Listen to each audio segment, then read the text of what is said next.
El tema que vamos a estudiar hoy es venganza. Y es una palabra muy fuerte, que de hecho la utilizamos a menudo nosotros y muchas veces hemos pensado sobre esa palabra y sobre las acciones que nos llevarían a finalmente ejecutar una venganza. Pero hoy vamos a orar para descubrir qué enseña la Biblia sobre este tema y cómo lo que enseña la Biblia está en armonía con la justicia que Dios desearía que este mundo practicara. Así que vamos a orar pidiendo la dirección de nuestro Dios. Querido Padre, venimos ante tu presencia agradecidos por tu palabra y reconociendo que de este lado de la eternidad se nos escapan muchas cosas que no entendemos y que a veces nos hacen a nosotros que simplemente actuemos apresuradamente sin tener en mente lo que tú has esperado de nosotros, lo que tú esperas de nosotros, pero en tu palabra encontramos dirección y por eso te suplicamos, ayúdanos para comprender el mensaje que tenemos para este día. Lo pedimos en Jesús. Amén. Ya el día de ayer, pastor, y se ha dicho en esta semana, usted ha estado destacando cómo estas leyes que Dios fue dando a través de Moisés, que explicaban el decálogo, fueron dadas para ayudar a las personas a fin de mitigar, si se puede decir, esto de querer tomar las cosas en nuestras propias manos, las cosas a la fuerza, ejecutar venganzas por nuestra propia mano, porque si no, y lo decía usted en estos días, la escala de violencia haría nada más que aumentar. Y eso me lleva a unas palabras que definitivamente, voy a ir de hecho a nuestra lección, aunque puede buscarlo en Romanos, cada uno de nuestros amigos, pero me gusta, aquí está directo en el texto de nuestra lección, en Romanos capítulo 12, Pablo, citando Deuteronomio, dice unas palabras que a veces nos resultan sorprendentes, porque tal vez no las comprendemos. Y dice ahí, no se vengan por ustedes mismos, amados míos, antes den lugar a la ira de Dios, porque escrito está, mía es la venganza, yo pagaré, dice el Señor. Pastor, esta actitud de Pablo, ¿cómo deberíamos entenderla?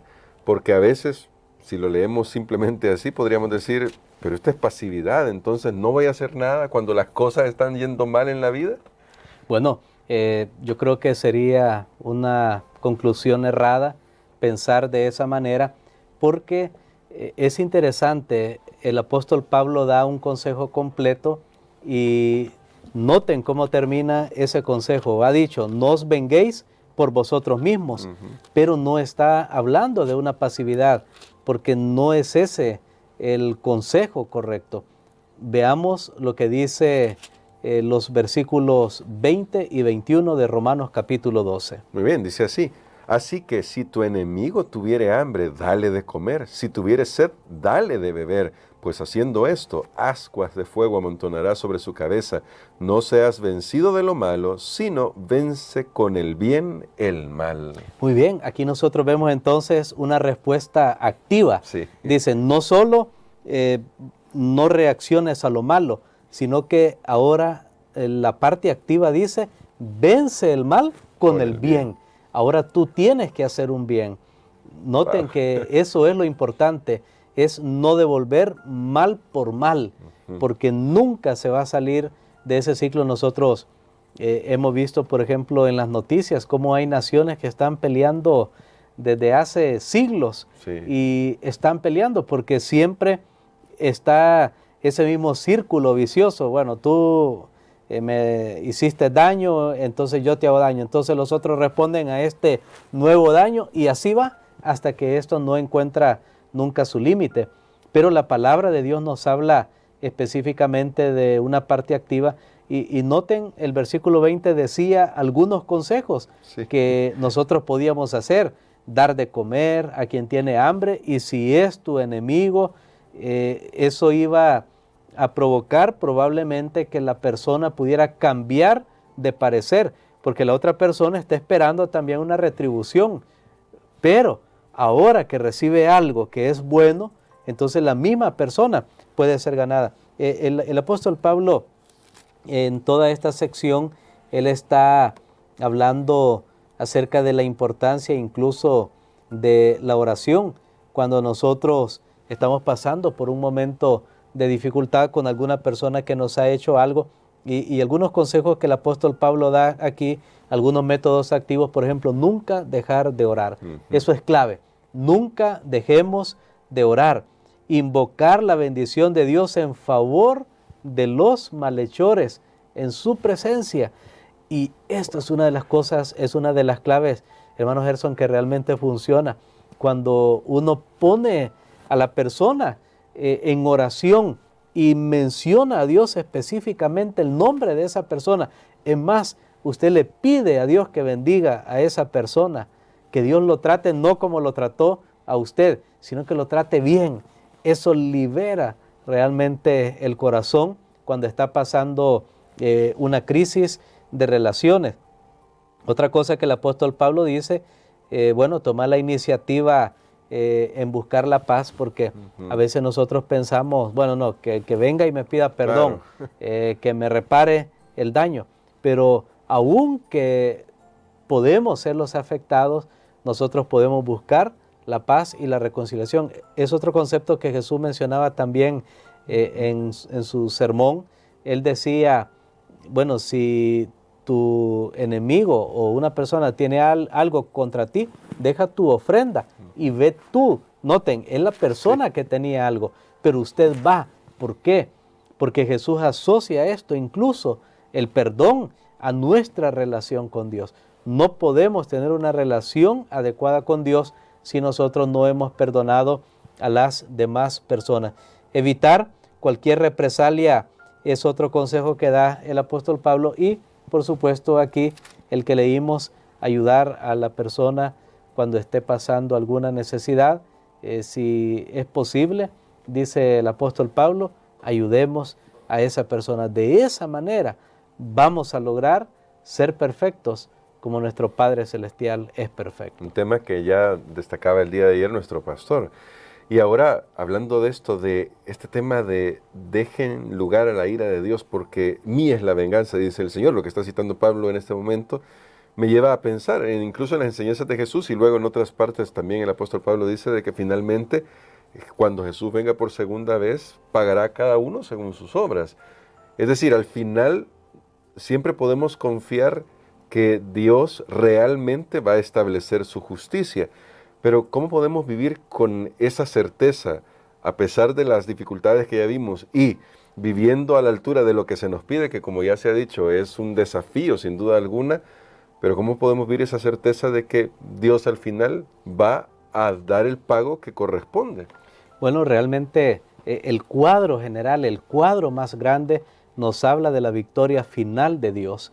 En esta vida, incluso a pesar de que se sigan todos estos consejos, puede ser incluso que el mal o el malhechor prospere, que le vaya bien, como dice uno en esta vida. Puede ser, pero tenemos que recordar que la palabra final la tiene Dios y Él actuará a su debido tiempo, tanto en esta vida y especialmente en el juicio final. Incluso ahí en Romanos 12, y esto es bien interesante, que leíamos estos consejos más adelante. El apóstol Pablo habla, por ejemplo, que las autoridades civiles también están puestas, incluso, dice Pablo, por Dios, porque ellos ejecutan ahora, en un sentido, parte del propósito de Dios en dar la recompensa, en hacer justicia cuando algo se ha hecho mal. Y yo pienso que, nosotros hemos escuchado noticias de que alguien le hicieron un daño, y entonces si esta persona toma la venganza en sus propias manos, viene la justicia, se lleva al que hizo el daño y al que trató de vengarse. Sí. Entonces, ¿por qué? Porque ahora también tenemos las autoridades que ejecutan esa sentencia, al menos digamos temporalmente o parcialmente, que Dios también quiere hacer sobre aquellos que han hecho mal, pero siempre es dejar, ya sea en las manos de Dios, y Dios también se encarga de cómo las autoridades pueden resarcir o pueden también pedir cuentas a una persona de lo que ha hecho. El punto es que nunca debemos tomar la venganza en nuestras propias manos, aunque esto, hermano Gerson, no significa que no se puede presentar ante las autoridades, Claro. solo porque somos cristianos, a alguien que ha hecho o está haciendo algún daño. Noten que esto es bien importante porque es parte del plan de Dios también, que las autoridades, y vuelvo a repetir este concepto, ejecuten justicia. Es parte también del plan de Dios, y eso lo hace claro el apóstol Pablo aquí mismo en el libro de Romanos. Ojalá no tuvieran que haber estas situaciones o estas circunstancias, porque es triste cuando a veces la misma familia tiene que reportar a la familia, una persona conocida, otra persona conocida. Es triste esto, pero también tenemos que saber que tiene que establecerse justicia y que Dios lo ejecuta de esa manera. Y al final, esa es la confianza que tenemos. Si no se ejecutara en esta vida la justicia como uno espera. Ahora, el asunto es que nosotros tenemos una visión limitada, Claro. y uno espera cierta clase de justicia, pero si no se pudiera ejecutar, recordemos que Dios no ha terminado la historia de este mundo, y cuando Él termina la historia de este mundo, la Biblia dice que completamente Él va a pagar a cada uno según sus obras. Por eso aquí viene otro tema, que es el tema de las recompensas, Sí. y este tema es bien interesante también. Y me gustaría que lo abordáramos, pastor, porque por ejemplo, bueno, hay varios textos, pero en la lección se nos citan algunos, y sí me gustaría quizás simplemente citar algunos para ir con Lucas 6:23, por ejemplo, porque son llamativos respecto al tema de la recompensa, que no debería confundirse con el tema de cómo nos salvamos, que a veces puede haber una confusión ahí. Pero Lucas 6:23 dice así: gozaos en aquel día y alegraos, porque he aquí vuestro galardón es grande en los cielos, porque así hacían sus padres con los profetas. Esta declaración tiene todo un contexto. En el libro de Mateo, capítulo 6, un poquito antes, ahí aparece una declaración que es famosísima. En los versículos 4 y 6 dice: mas tú, el 4 dice, para que sea tu limosna en secreto, y tu Padre que ve en lo secreto te recompensará en público. Y el verso 6, mas tú cuando ores, entra en tu aposento y cerrada la puerta, ora a tu Padre que está en lo secreto, y tu Padre que ve en lo secreto te recompensará en público. Y finalmente en Timoteo, 2 de Timoteo 4:8, Pablo le dice: me está guardada la corona de justicia, la cual dará el juez justo a todos los que aman su venida. ¿Por qué se repite este tema de la recompensa en la palabra de Dios, y cómo lo podemos relacionar con el tema que estamos tratando? Aquí tenemos, y es bien interesante que en estos textos nosotros tenemos un balance, porque si vemos la recompensa desde el punto de vista, bueno, yo voy a hacer bien para que me vaya bien, porque quiero que me den precisamente un premio, un regalo, no es la manera correcta, y eso es lo que Jesús decía en Mateo 6. Pero yo estaba, al estudiar esta sección, estaba pensando que tal vez en vez de recompensa, para no confundir, podríamos usar la palabra consecuencia. Lo que sí la Biblia hace claro es que todo tiene una consecuencia, y hay consecuencias positivas, y obviamente hay también consecuencias negativas. Usted tiene que hacer lo que es bueno, no por un premio que te van a dar, porque de hecho el cristiano sabe que hacer el bien en este mundo no necesariamente le va a reportar que todo le va a ir bien. Jesús fue la persona más buena que ha vivido en esta tierra, y que jamás alguien va a ser como Él. Y lo repetiré, jamás alguien va a ser exactamente como Él. Es la persona más amorosa, más amable, es la persona más pura que ha vivido en este mundo, y sin embargo lo crucificaron. Así que tenemos que tomar eso en cuenta, porque si nosotros vivimos una vida calculando, bueno, si hago esto, entonces voy a recibir aquí, si hago esto, me puede ir mal acá. El cristiano no puede vivir de esa manera. El cristiano tiene que pensar positivamente, pero la verdad que hay consecuencias. Aunque el cristiano no actúa por un premio, Dios está pensando y nos muestra, y Dios mismo nos habla en su palabra de un cielo nuevo y una tierra nueva, que es la recompensa de los justos, porque Dios quiere que nosotros sepamos la verdad. Pero me gustaba cómo lo ponía el libro de Lucas.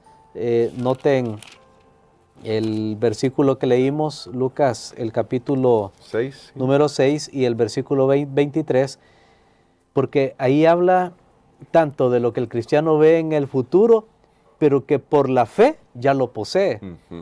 Esa parte me gustó mucho. Dice, gozaos en aquel día y alegraos. Sí, cuando vengan las dificultades, porque vuestra recompensa es grande en los cielos.